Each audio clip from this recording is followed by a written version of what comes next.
totally agree. We should do this every year. Gives us impetus Yes, to yes, going in our interim period.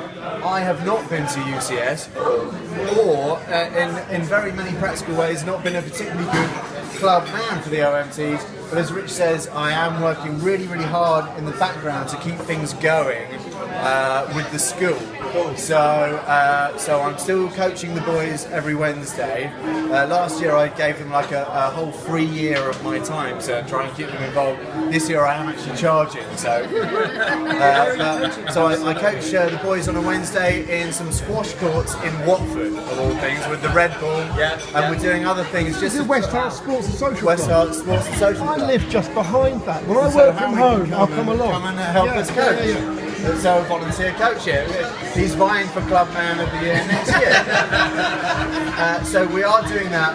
The school are very sort of still non-committal, but you remember all the campaign we did, the letter writing and all that, had a huge impact. The headmaster called me into his office and whacked his finger at me and said, "You've started a campaign, blah, blah, blah." To which I was able to sort of riposte, well, if I hadn't done those things, I don't regret them. If I hadn't done it, I wouldn't have an audience with you, and I wouldn't be able to tell you what 85 years of courts at that school really means to people. So I think thanks to you guys and probably about 100 other people that petitioned the school with letters, it's made a difference.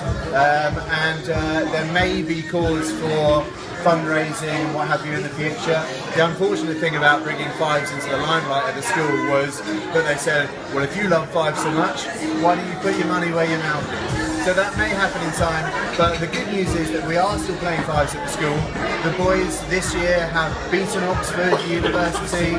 We've beaten Rugby School. We lost at Winchester Fives. We lost to them by 7 points in the first, but smashed them in the under 14s. So we have no courts, but the boys are still playing and making a really good account of themselves. So the future, despite not having courts, is very bright. And thank you. I'm absolutely honoured.